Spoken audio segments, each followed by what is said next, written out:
everyone, welcome back to Podcast Kids. In today's episode, I am joined by Tom Otton, founder of Create Media Group, ultramarathon runner, TED Talk speaker, podcast host, and his story is an inspiration to all. In fact, some may think of him as a modern-day Renaissance man. Tom, thank you for taking time off to be on the show today. Thank you very much for inviting me, and that's hell of an intro, so I very much appreciate that. Tom, one of the best things about being a podcast host is the opportunity for both myself and my audience to learn from thought leaders such as yourself. For today's show, I'm going to be trying a new freestyle format. Usually when I interview someone, it's about their specific business and we dive deep on it. But you are such an interesting man that I think focusing on one topic with you would be denying our audience the chance to learn from all your experiences. I have a random list of questions for you, but please feel free to take us in other directions as well as this conversation if there is anything I've not covered that you think is worth mentioning. Okay, that sounds like a great plan. Looking forward to it. Tom, I know you have experience in ultramarathons. Can you tell us what an ultramarathon is and what is your mindset and how do you feel going into one? And maybe tell us about one of your darkest times when you feel like giving up and what gets you through them. Sure. A few questions there. I'll unpack that. So firstly, a ultramarathon is a distance longer than a marathon. So technically 45 kilometers, 50 kilometers is classified as an ultramarathon, but really it's a category that doesn't really have limits on it. So an ultramarathon could also mean hundreds of kilometers. So they're generally broken down in two ways. There's the single stage ultramarathon where you would generally run until you stop. And that would be anything, as I said, 50, 100 and the likes. That's one go. And then you get what's known as multi-stage ultramarathons. Now, multi-stage is broken over a number of days, obviously usually a much longer distance. And often there are different challenges that you face when doing a multi-stage ultramarathon, because generally you have to carry all of your equipment with you. So you'd have a very, very light backpack. You carry all your food with you, and you run and then often sleep quite rough. So you might be sleeping on the floor somewhere. You might be sleeping in some sort of a tent, but maybe just a sunshade. And then you compete on a daily basis. So there'll be, let's say, 5 or 6 stages, and you'll be doing this over a 5 or 6 day period and competing all the time. So there are different challenges that you face in both of those. Take you through some experiences that I've had. I've been very fortunate to experience both of those types of races in some very, very interesting places around the world. So one of them, the longest one that I've done that was single stage, was actually fairly close to home here, just down the road in Oman. Now, Oman has something called the Hajar Mountains that are a very interesting, let's say, mountain range. It's very rough terrain, huge gorges, very tall, high mountains, and we covered 137 kilometers in one go. That was around about a year and a half ago now. About a year and a half ago. So 137 kilometers one go. To give you some statistics on that, we covered in total elevation. So that means every time you go up, it adds to the total amount. Obviously, you don't go up the entirety, but if you add up all of the elevation over that period of that race, we elevated ourselves over 8,000 meters. So not far off the summit of Everest, if you added it all up over that period. I was awake for around 52 hours by the time I managed to get to sleep. I was racing for 42 hours. So it was 42 hours non-stop on the track with a backpack on and struggling through those mountains. And that's it's a very unique experience in terms of a race that goes through 2 days like that is your body does some pretty incredible things. So I'll give you an example. So we actually started in the evening. So we started around about 6 p.m. and we ran through the night, which was great because we were fresh. The dawn starts to come, beautiful sights. We're, going through this incredible mountain range. And then the heat of the day comes. That obviously saps a lot of energy out of you because, it's still hot. It was still up to 30 something degrees during the day. And then it starts to cool off. and then it gets cold, and then it gets colder. And now, remember, we're in the second night. So you've already run through one night. You've gone through the day where you've been soaking wet with sweat, sapping all of that energy out of you. Then you get into the night, and we actually crossed the highest point of the race, which was around about 3,000 meters. It was a very tough mountain to get over. It was 120 kilometers into the race, where we had this sheer face. So we actually went up 1.2K straight up at that point. And that was 120 kilometers into the race. And that got down to around about 8 degrees because it was very windy that night as well. So imagine going from 30 something degrees during the day down to 8 degrees and a howling wind in the middle of the night. And then you watch the dawn, as you get to the top of that mountain, we watched the dawn come up for a second time. So it was the second day, and your mind is doing all sorts of crazy things. You start to hallucinate as you're going through that second night. Your body doesn't know what's going on anymore because you've changed everything. As humans, we have a very programmed process of we go to bed, we go to sleep, we wake up in the morning, we do our things, and we go back to sleep again. And the body, since day one of our birth, we've been doing this. So when you start to ask the body to go through 2 nights when it's expecting to go to sleep, and to be running all of this time or scrambling at least, and then to be going into a second day of dawn, it's your body doesn't know where it is, what's happening to it. You start feeling crazy things, and like I said, the hallucinating is probably one of the most interesting parts, where you'd see. I'll give you an example. You'd see a rock maybe 20 meters away from you as you're jogging towards it on a path, but it wouldn't look like a rock. It would look like, let's say, a small child curled up in a ball, and you'd be looking and you'd be like, why am I seeing that? And as you get closer, you realize you're not seeing that at all. You're actually just seeing a rock that's on the floor. They would look like dogs and cats. You'd see a lot of that. You keep thinking you're seeing animals on the track, but you're not at all. As you get closer, it's just a rock or a bush. And these are the crazy things that happen when you start to push your body into those sort of extreme places. I imagine that it must feel really awkward when you start. Yeah, it's just a crazy thing. It's just one of those things you have to accept, really. It's it's funny. You end up almost like laughing. You just end up laughing at yourself. It's a very surreal experience. When it gets to let's say the second half of an ultramarathon like that, it's all about the battle with you and your mind, and it's about controlling your thoughts. It's very easy to get into a dark space and start thinking negative things. Oh, I can't finish this. Oh, my knee is hurting. Oh, whatever the problem is. It's very easy to get into that space. So the battle and the challenge is actually, how do you control your thoughts? How do you control that way of thinking? You see, one of the things which will be really interesting for your listeners, and one of the really real key takeaways from this talk is just that. It's the strongest people that do these sort of things, and there are people that are far stronger than I am. The strongest people that do these things, it's not that they don't have the thoughts that they can't make it. Oh, I'm going to fail. Oh, I'm not going to make it through. Oh, it's not that those people don't think that. They do. Everybody thinks it. The difference is that they listen to those thoughts, they accept it, but they just allow them to move on. They don't let those negative thoughts affect their actual decision making.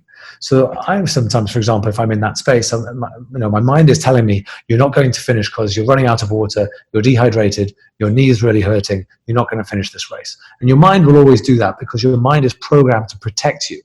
So that's all your mind is doing. That negative talk is just your mind trying to protect your body.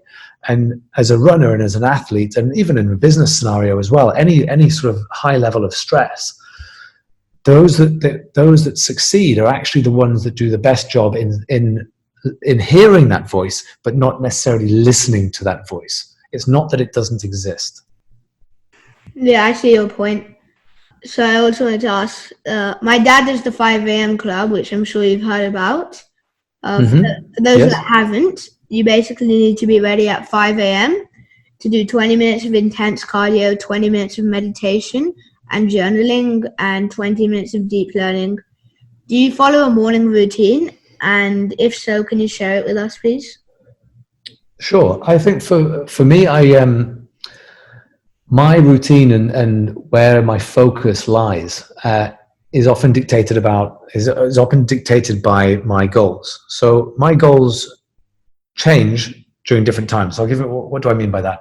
So when I break down goals into different areas of life, I might have a goal that's focused on fitness. I'll have a goal that's focused on the business, one that might be on personal relationships, one that might be on anything, could be travel, could be family, multiple goals across different areas of life.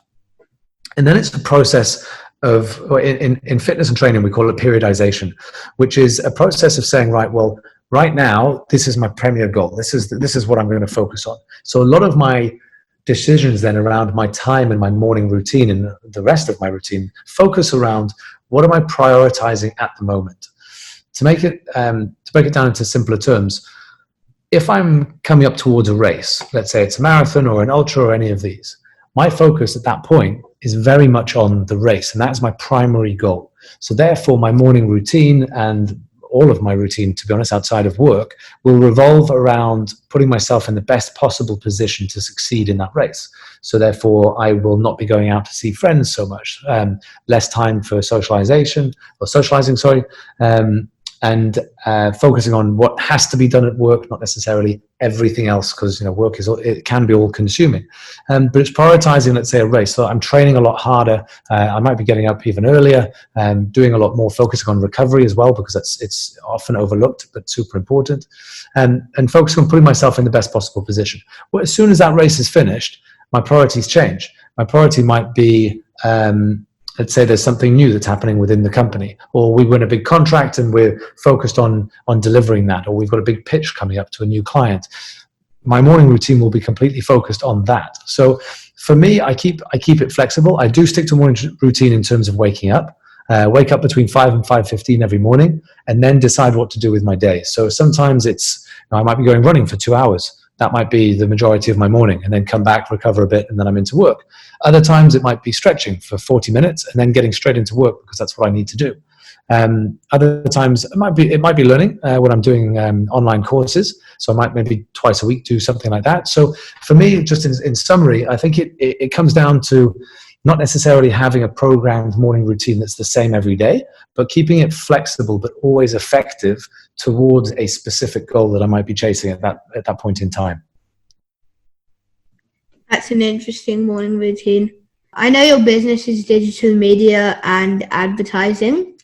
So what I want to know is companies like Coca-Cola, the North Face, Starbucks, and many more, some of who spent over $20 million last year on advertising on Facebook, have come to a halt with this because they want to change the way hateful and offensive content is managed on Facebook.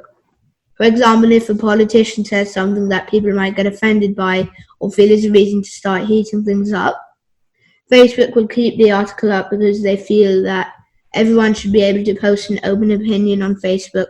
What is your view on this? Very good question. Very timely question. My view on this is that platforms need to take more responsibility for the content that is on those platforms. For too long, I believe that the platforms have sat back and said that they will not moderate because they see themselves as platforms, not publishers, which is for me, top line, I think that's the easy way out. Unfortunately, the algorithms are built the way that you suggested there. So the algorithms are there for driving engagement. The algorithms reward engagement, and nothing engages more than somebody having an opinion that's counter to somebody else's. It's nice to share positive stories, but I think we can see just from news media across the world, but it's not necessarily those stories that necessarily sell newspapers and drive clicks. It's the negative stories. It's the stories that people disagree with, that they want to have their opinion on. It's it's that side of news that drives the most engagement, because that taps into human behavior and human psychology. So because of that, the algorithms, even if they weren't necessarily meant to in the first place, they are rewarding those that are engaging a lot more in negativity, and hence we end up in the space where we are now, where people are protesting. I think any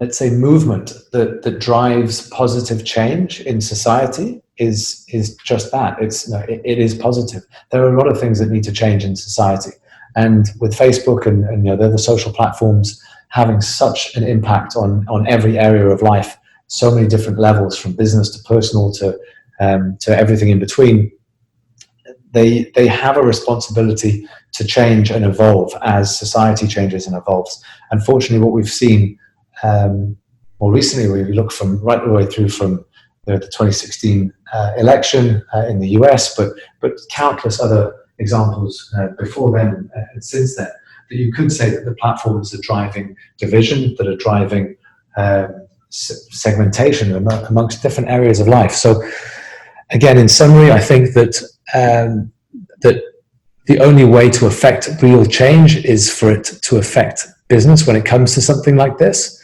I think there's been countless conversations and lobbying for Facebook to change its policies, but the only time it's necessarily going to change those is when it starts to affect the bottom line, and that's what's happening right now. So I think we will be seeing a lot of positive change in the coming months, which I think is a good thing. You have 100 people working in your company, and I know you are incredibly passionate about your culture and the importance of your team. Please, can you tell us what it's like dealing with a team of this size during COVID-19, when I am sure you have your own doubts and concerns to deal with? Certainly. Look, again, great question. Dealing with a significant number of people like that, it comes down to trying to be as empathetic and trying to be as understanding around human psychology as we possibly can be as leaders. I think it's something that's lacking in the workplace. I think, I know, and not only from my own experiences, but there's many data points that reinforce this view that companies that are empathetic around their team, have empathetic work policies, understand that work is only it's a part of somebody's life, but work is in this day and age, it's evolved so much. And if we go back 20 years, there weren't mobile phones, or very few people had them. We weren't online 24/7. We weren't constantly checking notifications across 6 or 7 apps at the same time. People weren't always connected, so they went into work, they did what they needed to do, and they left. And there was a very different mentality around leadership, around how to get the best out of people. It was a lot more authoritarian. Now what we've seen as work has evolved is that work is becoming so much more than that. It's becoming such an important part of people's lives, not just from importance to do with receiving financial remuneration, but to do with people being proud of where they work, to do with it being a real source of pride, and also being such a large part of their lives on a daily basis. It's not that we switch off at 5 or 6 o'clock. People are just online 24/7, and work has to form part of that work-life balance. Even more than that, it needs to form part of people's lives. So it's all just part of their day-to-day. So with that mindset, for us as an agency, we've been trying to rethink from day one, how do we engage with those that are working for us? So I'll give you an example. One of the questions that we always ask in an interview is always say to the person, look, this company paying you a salary to do a job that's only part of the equation. We need to fully understand how that person, or what that person is looking for from being part of this company. So we ask them, say, look, if you came in on Sunday, design your ideal job. What do you want to be doing? What do you want to be doing? What do you not want to be doing? How do you bring your full self to work? And then it's our job as a company to make sure that we're fully engaging with that person, trying to create as much as we possibly can. We try and align on so many things so that people want to be part of it. They want to be coming to work because they're truly doing what they want to do. To move it across into COVID, if you get all of that right pre-COVID, which I feel that we got a lot of it right, when we come into COVID, you need to make sure that we're still fully aligned with the values and with the policies within the agency. So what does that look like? It means we're over-communicating all of the time. I was sending an email for the first, I'd say 5 weeks. I was sending an email every single day to the whole company. So I'd wait till the end of the day, often writing it late at night, and I'd send an email which turned into an essay 90% of the time, every single day. And I would tell them what's going on in the company, where we're at, what's happened from a sales perspective, what accounts we've lost, absolutely everything. And I was just open book with the team, and that went out every single day. It was constantly trying to engage everybody and motivate them and allow them to feel part of what was going on, because then people take more ownership. And if everybody in the company takes ownership, then the business is going to be going in the right direction, because it's not a them and us conversation, it's just an us conversation. That evolved into weekly Zoom calls with the entire company, where I give financial updates in terms of where we are to an extent, and give an update on new hires, people that might have moved on, new client wins. It's constantly understanding where people are at from a human perspective, and just trying to engage with them as much as we possibly can. And you're also a sole founder, which means it's even more stressful, as you're the one everyone turns to for comfort and advice. I'm sure there are times you need help as well. Who or what do you resort to in these times? Well, again, great question. One of the I'm very, very fortunate to have a very strong senior management team. So although yes, I'm the founder and I run the company, I don't necessarily see it as such as it's certainly not a one-man band or me making all the decisions and everybody defaulting to me. So I am fortunate to have really, really smart people that help me make a lot of the decisions, and we collectively make a lot of those decisions together. So that certainly it certainly takes a lot of weight off my shoulders. However, at the end of the day, the buck stops with me. Whoever's in charge of any organisation, and the responsibility eventually sits on their shoulders.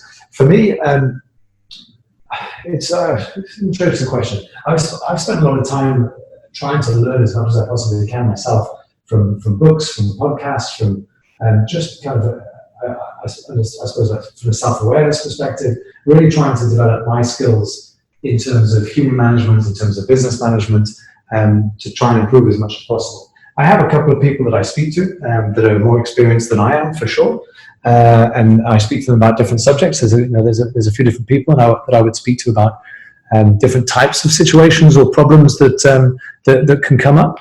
And I've been very blessed to have some strong people in my life that have allowed me to, or guided me when I've needed it. And I think everybody needs to have that outlet. Everybody needs a mentor in one way or another. It might not necessarily be a mentor in terms of the traditional sense of one person that guides everything and that you always go to. I think a smarter way of doing that is having a very, very small trusted group of people that are very specialist in their areas. And then when you have a problem that fits more within their area than someone else's, you speak to them. And I think that can be a reciprocal relationship. And ideally, what you end up then with is almost an all-star team of people that are very, very good at what they do, guiding the decisions that you have to make. So I think that's probably the best way forward, and how I would advise people to approach that. Okay. Your main business is digital media, which, as I understand it in a basic form, means you help companies and governments reach their target customers via new media formats such as Twitter, Instagram, TikTok, etc. How has the region adapted to this? Have companies and governments been responsive, or are we still behind the adoption that is happening elsewhere? So I missed the last bit of the question. So could you repeat the second part of the question about adapting to it? Yeah. Have companies and governments been responsive, or are we still behind the adoption that is happening elsewhere? And you're referring specifically to the UAE? Yeah. Okay. Look, I think when I started the agency around about 10 years ago, we were a long way behind the rest of the world when it came to digital adoption. And we as an agency were always struggling because we were constantly trying to convince the senior management that this was the right thing to do, and this is what had to be done. But in Dubai specifically, we were in a very traditional market. So what I mean by that is that a lot of the advertising dollars were being spent on billboards, on newspapers, on magazines, and these types of things. So maybe 20% of the budget, after they'd worked out their entire marketing strategy, maybe 20% of the budget would then be put into digital that we could then work from. Now, over the years, that went on for a few years, and then there was a real, I'd say, pivot or shift just a few years ago, maybe 3 years ago, 4 years ago, where that just got turned on its head.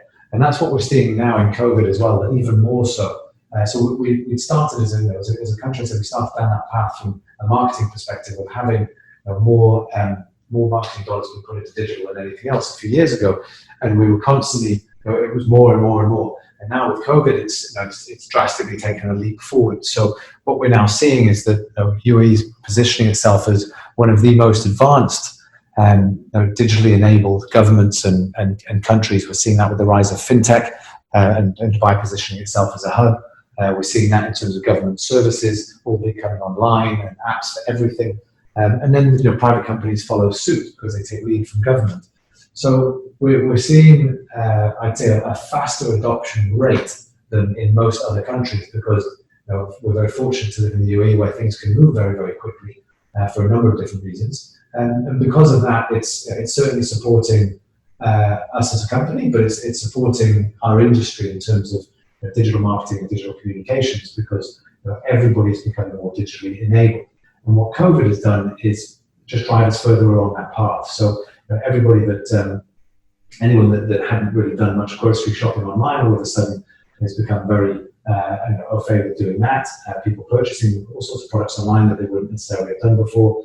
And just people understanding that this the digital economy and just the digital way of life is not something that can be ignored. And companies are obviously responding to that because the only way to reach a lot of their customers has been digital over the last 3 months. And what we'll see now is that will drop off for sure. Of course it will, as people start to go out again and physical locations start to get busier. But there will be a lasting legacy from this. And what that percentage rate looks like, we don't know. But there will be a lasting legacy in that when it gets compounded in terms of the growth rate over the next few years. It's certainly going to be an interesting space to be in. One of the first self-help books I ever read was Crushing It by Gary Vee. I know you're a huge fan as well. When did you first learn about Gary Vee, and what was it about him that resonated with you?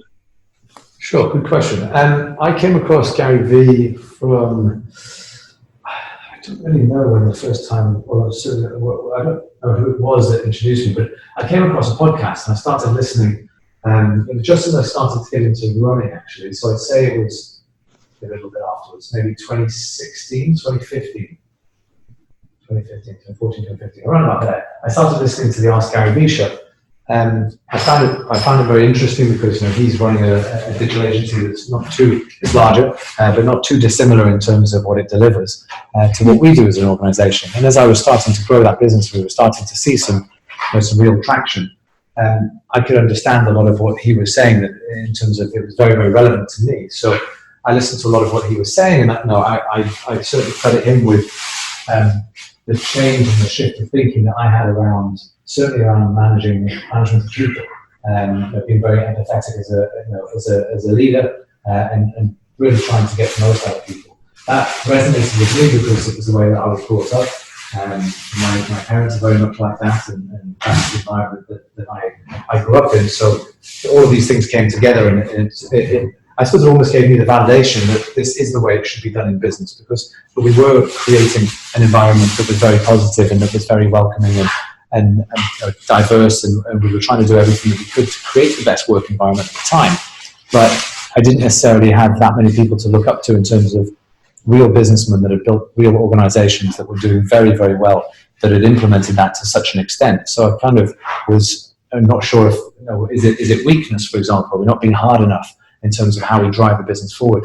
And that gave me the validation at an early stage that, this is the right way to do it. This is the right way forward. So going all in on that from 2015, 2016, we're now seeing the benefits of that in terms of our culture and what we've been able to create at the agency. So you seem to always be either working or working out. What do you do for fun? Do you like to party? I think our audience wants to know if they can be like you and still have downtime to relax and enjoy themselves? I certainly have. I certainly have downtime to relax. But remember, I do enjoy the running. So in terms of fun, that is also fun because I get to travel the world doing races. So that is downtime for me in a way. But I know what you're asking. Yeah, look, I'm not 24/7. I also enjoy a glass of wine and to catch up with friends and to relax. Certainly enjoy spending time with my partner. We enjoy traveling, seeing the world when we have the time to do that. So yeah, it's just for me. It's about going back to that goal setting conversation we had earlier, and just setting different goals across different areas of life. It's very it's easy to get stuck in one area. If you look at Ronaldo or Messi or someone like that, they don't have any balance in their life. They're completely focused on one outcome, and they're the best in the world. Someone like Elon Musk is notoriously the same. He's only focused on work, and that's it. He doesn't do anything else. He sleeps in his office sometimes. Now, for me, that's often can be what's required to achieve greatness in any specific vertical if you're staying in a specialist space. But for me, I try and balance that out with having a good personal life with friends and family, and then mixing it up with business and also fitness. However, I do.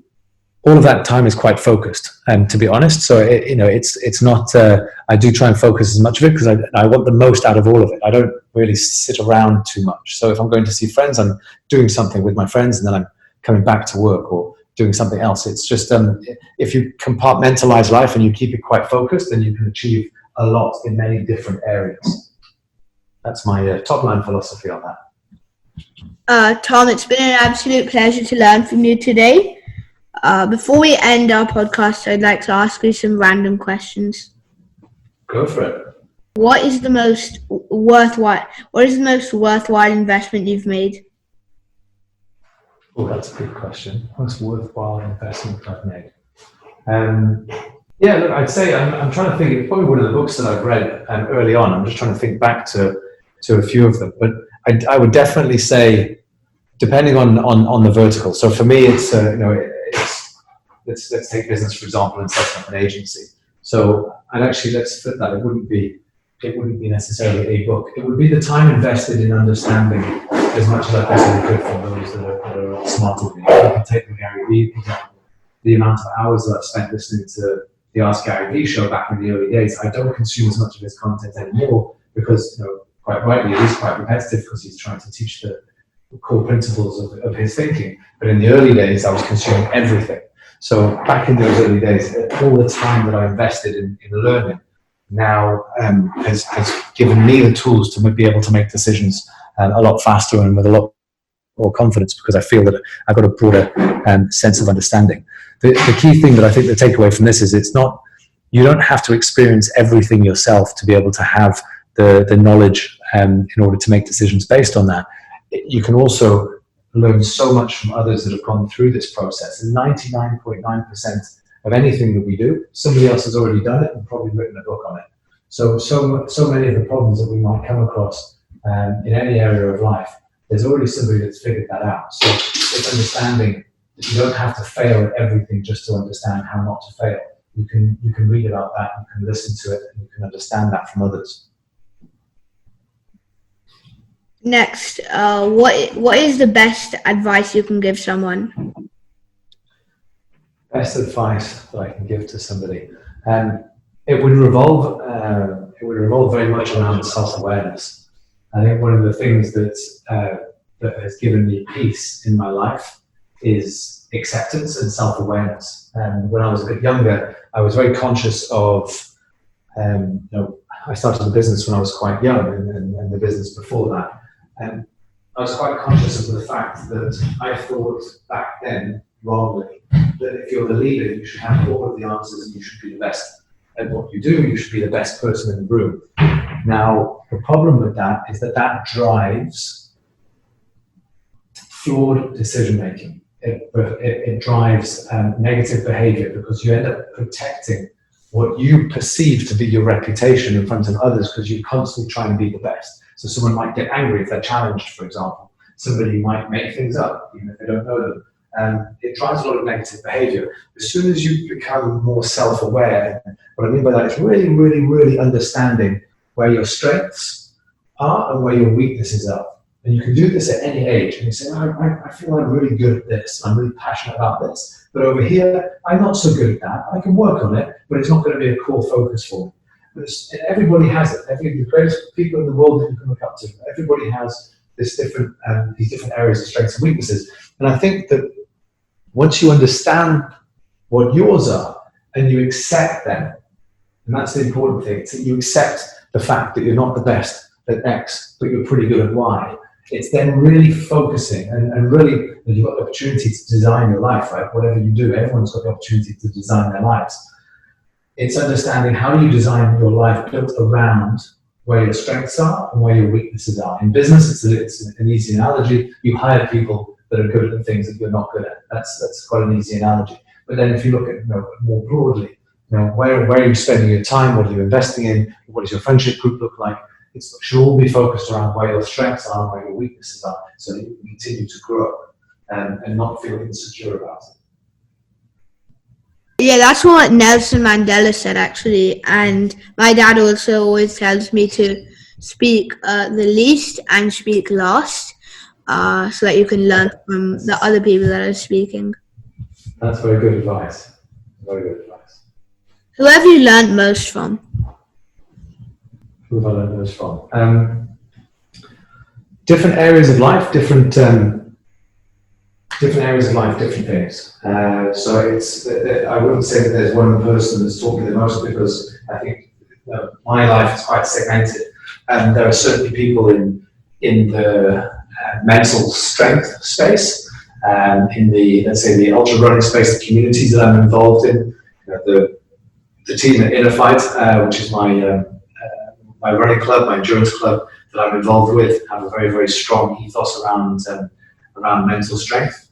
There's a number of people there, including Marcus, who runs it. I've certainly learned a lot over the years of being part of that group and taking on a lot of knowledge from that group in terms of how to deal with stressful situations, how to build that mental strength to get you through some of the toughest times when it comes to ultramarathons. And that ability has put me in a good place for dealing with stressful situations at work and business as well. I think from a human empathy perspective, I think there's a number of people. I certainly think that listening to a lot of Gary Vee stuff in the early days, as I said, set me along that path. And since then, there's been a number of different books and podcasts I listen to in that space. In terms of how to deal with people in general, my mum and dad, when I was younger, I'm always very, very grateful to how they brought me up and the values they instilled in me. So, there's no one short answer for that one, I'm afraid. But yeah, it's learning different things and different skill sets from different people that have really positively affected different areas of life. What book have you gifted or recommended the most, and why? Another good question. So there's a couple. The first one that I read quite early on when I was starting the business, and something that I've shared with a few different people, is a very simple read, but it's called Built to Sell. There was that one alongside the E-Myth Revisited. And those two books are very, very smart investments if you're looking to build an organization, because it gives you in very simple terms, it gives you the direction from day one in terms of how to set something up. So it's actually you're setting up an engine, you're setting up a machine.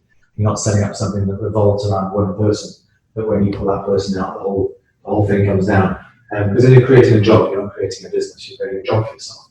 So I think reading those two books very early on were very powerful for me.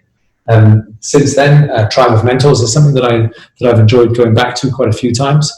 And then from let's say more of a autobiography perspective, Branson's autobiography, which is very good as well, which is Losing My Virginity, which is very, very good story about how he built his organization. When it comes to public speaking, just one last one, which is another book that I've given out quite recently to quite a few different people. Chris Anderson, who set up TED, as in TED Talks.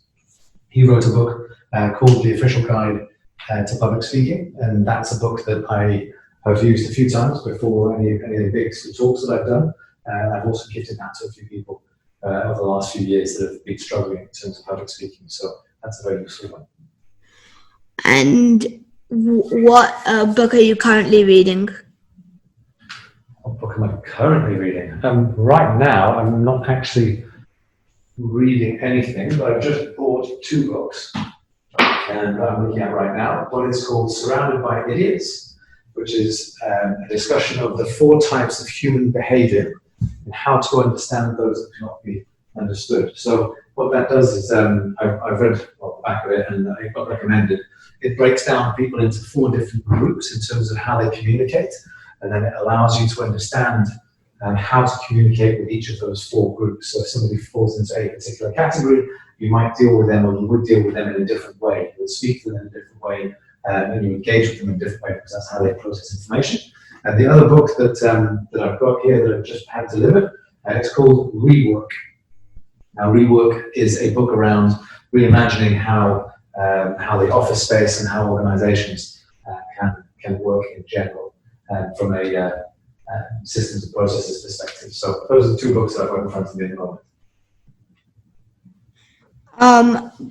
I'm currently reading the Elon Musk biography. I just finished Shoe Dog, and in the last question you mentioned, in the previous question you mentioned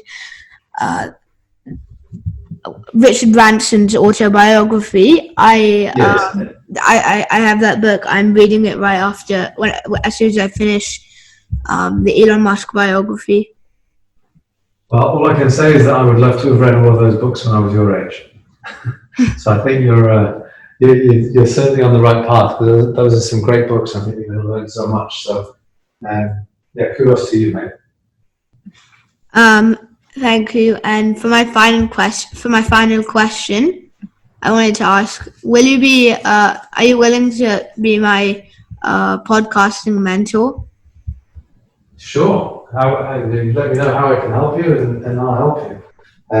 We've also got some pretty smart people in the business that can help take things to the next level for you as well, and we can discuss video and all sorts. We have a production arm of the agency, and we actually do this work for a few clients and brands as well. So certainly between myself and those that I work with, we can certainly help you out. I want to thank you again, Tom, for taking the time off to be on the show today. It's been an absolute pleasure. Thank you very much. Great questions. I really appreciate the invite onto the talk. I hope that you managed to add some value to your listeners. I wish you luck in the growth of the podcast.